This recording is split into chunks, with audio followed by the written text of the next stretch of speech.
Mr. Pants Down, you dropped a penny here. Um, Mortal Kombat 1 has been out for about 4 months now, and you guys haven't really said anything. Um, Community is kind of in shambles, and they're kind of just starting to argue amongst themselves for entertainment. Are you gonna say anything?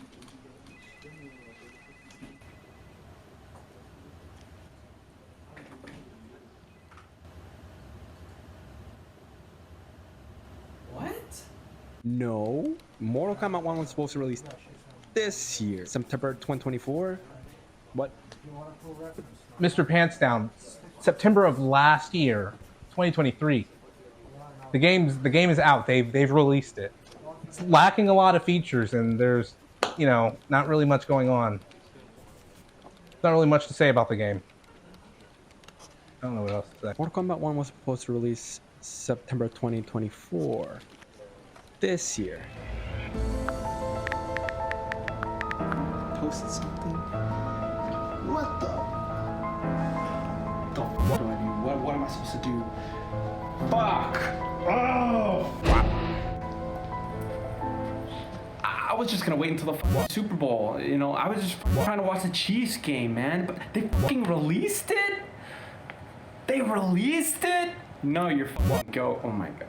I can't believe this. Fuck! Fuck. You fucking released it? They're stupid. It wasn't even finished.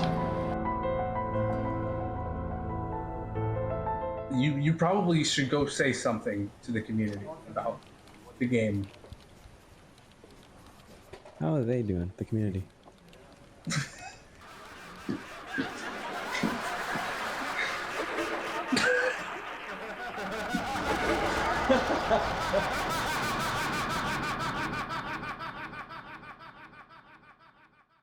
Right. So yeah. I think you need to do it again. Oh, okay. So now that I've shown you that I've done it, right? It's not good enough. Okay. I mean, I'm sure, like I said, first of all, you've not done the whole thing, so don't get it twisted. You've not done the challenges. You're only actually 68% complete with the tutorial, so you've not completed it. Yeah, but you've actually okay. So right there. Block pressure not completed. Block. Hello, this is A Slice of Beef Lasagna. How is your life today? The last time that we were here, we got to learn about our friend Fate, fight all thy enemies. We watched as he explained why he thinks the core mechanics of Mortal Kombat 1 are lacking. Oh my god. You played MK4, right? Yes. Remember you could only go to a certain amount of damage and it would break you apart. The screen, like the words would come up on screen, say maximum damage. Nevertheless, explaining to a pro player. Now, what about it? What about the maximum damage? Okay. I don't know what you're going on about. And Diddle was his name. Oh, Diddle. Diddle? Is it just Diddle? Like, I don't understand. If in the end, Fate instilled no confidence in his knowledge or lack thereof, his words would not be taken seriously. But his strength and will would not falter. For now, he would confront the root of all evil, the players that bring in the big bucks, the Shill. BruskPoet walks in to defend his name. He's an animal, he's locked and loaded. Hello. Hey, bro. Where's TMK? Where's everyone at? No, if you're happy at just being us, that's cool. It's probably easier, to be honest. Because then that way you're not. I mean, sure, but I mean, hey, I'm welcome in on the dog pile. If you and TMK want to get at me, or if somebody else wants to get at me. I would have liked a true underdog myself, but beggars can't be choosers. But what can I say about BruskPoet? The guy's been doing YouTube since he was practically a kid, but I kind of fell off from his content because it stopped being interesting for me. His videos just kind of continued to be speculative rather than adding any real substantial conversation to the topic of Mortal Kombat, in my opinion. I feel bad. I'm not trying to hate on Brusk or anything. I think Brusk is very, very good at what he does. Anyway, let's find out what role BruskPoet plays in the corporate system ruining a beloved franchise. What do you want to talk about? Well, I don't know. Isn't this like exposing the Shill stream? So like you're gonna expose them all? No. And I'm apparently on that list, right? I've been called as a shill on your YouTube channel. And so, like, what it makes me a shill? What have I said that implies that I'm a shill? So it's perception. People see people that, obviously, because of particular doors that may open or stay open for them, for things that they might, you know, may or may not be getting behind the scenes. Who knows, right?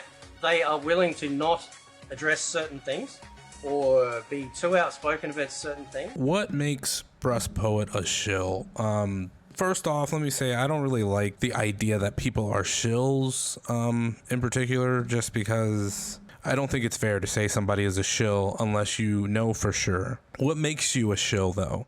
It's when it sounds like you're speaking for the company and you're trying to put them like in some sort of good moral high standing when the customer has clearly been wronged here. Mortal Kombat 1 was not a full product at all on release.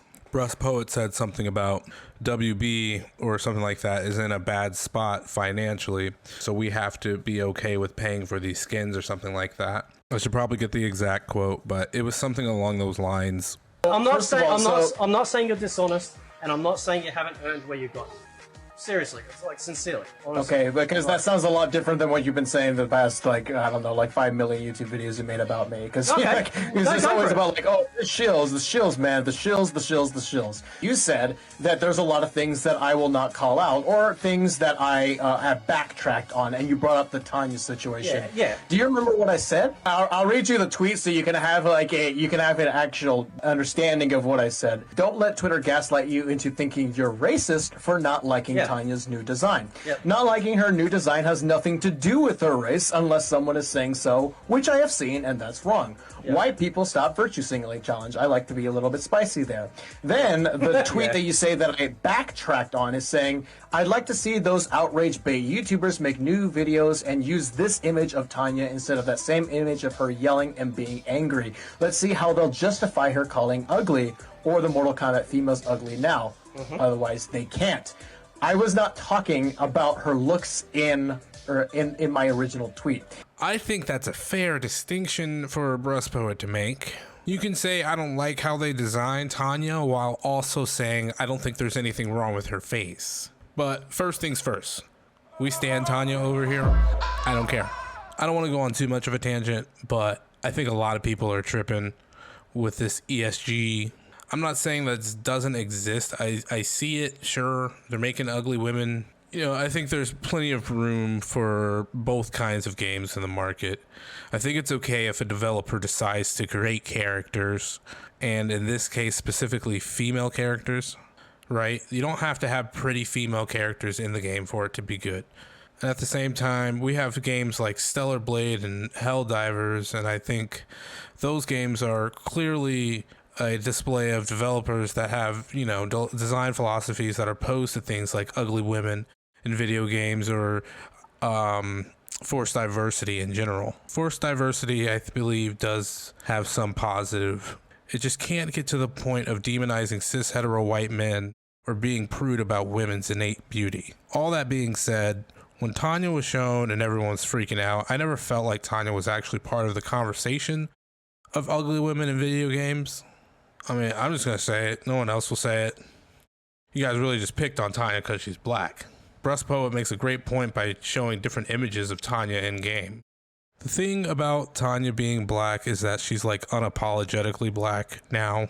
I guess maybe that just ruins the perception that some people had of what Tanya was or who she is. Whatever. Why the fuck? I don't fucking care about where Mortal Kombat does anymore. I don't give a shit.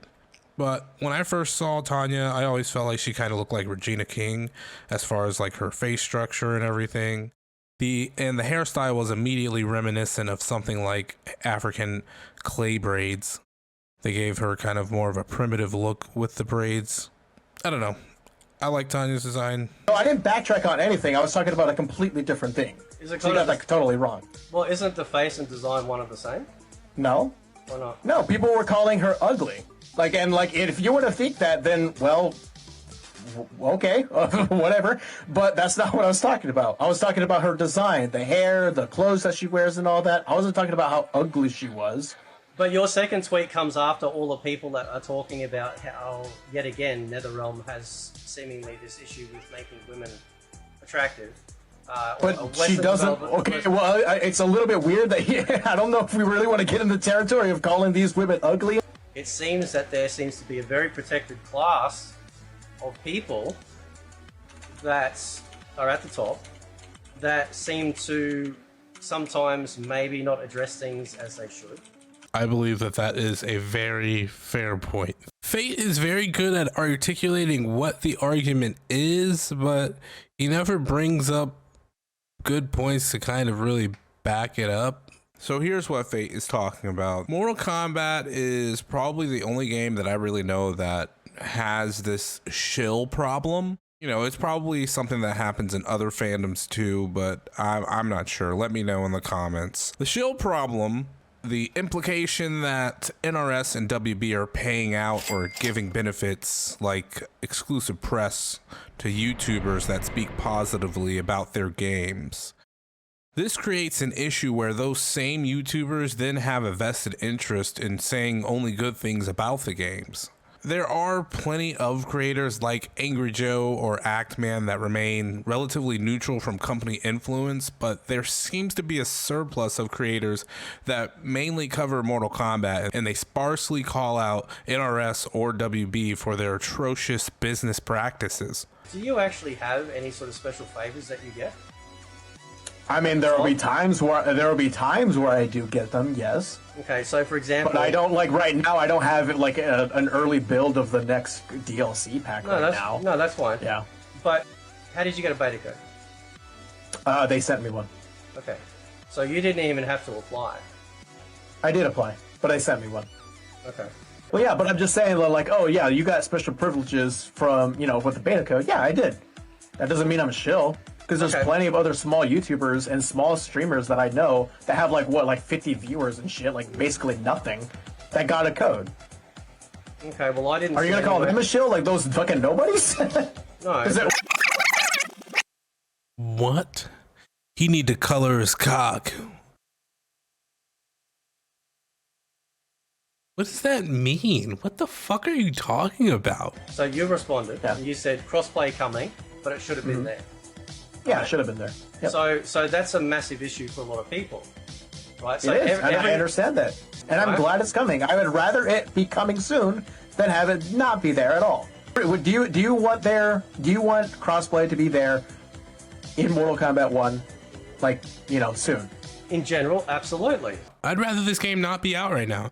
And that's what I'm talking about when BruskPoet, it sounds like he's saying things that are to protect the company and to put them in some sort of good moral high standing. It's not that big of a deal. At least it's coming. That should not be the sentiment that we support when we buy a product. The product should be complete. Some people paid over $100 for crossplay is coming. No, that's not okay. BruskPoet did say that. And pretty much every creator has said that. And it's not just crossplay missing, it's a lot of features in the game that feel incomplete. How can you even remotely support a product that is incomplete like this? Mechanically, the game functions, it works. And overall, I do feel it is an improvement from the likes of Mortal Kombat 11. That's fine that it works, but when we're expecting a AAA experience and paying anywhere from $70 to $100+ we should be getting a full-fledged product, not cross-play is coming. When you're saying I'm bought and paid for, you're giving this perception that I will give up my values for something greater. That is the rhetoric that is created when you keep saying things like being bought and paid for, me being a shill, me putting Vaseline and all over my lips and sucking NRS's dick, which is a direct quote from you. That's funny. So this is the thing. It's like, it comes across as a perception, right? That, well, you should be grateful. We should not be celebrating this game in any way. I know people have jobs and people work and shit, but we can't have companies out here that are doing this to customers. You gotta speak with your wallets, unfortunately. WB really shit the bed with this one. and NRS really shit the bed with this one. If you want to criticize MK1, go for it. I've done it. All you talking about, like the grind and invasions, I talked about how the grind is you know, like is kind of shitty, and the XP build is kind of shitty. What I'm curious is like, okay, like what makes me a shill? And then I've responded to every single point. A lot of them seem very baseless. Let me ask you a question.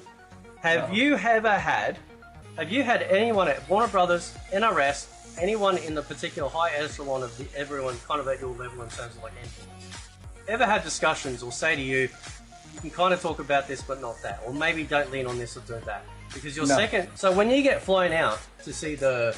I've never been flown out. Or anything like that, right? You've never been flown out, okay. No. That's fine. In my fellow country, I don't think anybody has been flown out. It was at this point that I realized, despite what the internet and Twitter would like to say about me, I have never been one to never be honest with you guys. I have okay. Could BruskPoet be telling the truth? If I don't like something, I'll say it. If I do like something, I will also say it. If he says he's not bought and paid for, he's not bought and paid for. If you're not in that, that's great, bro. That's cool. You know, I'm not here to be right about everything. You know, if that's cool, awesome. But that's, you asked, and that's exactly what a lot of people see.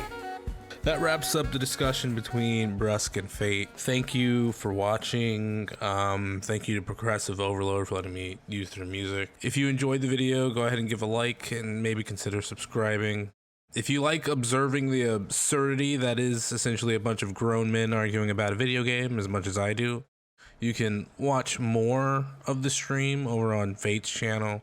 There is like a lot more that happens in the stream. It honestly gets pretty ridiculous, but I felt as though the conversation between Brusk and Fate covered everything that I really wanted to say about all of this. So if you're still watching, just thank you for watching and enjoy yourself.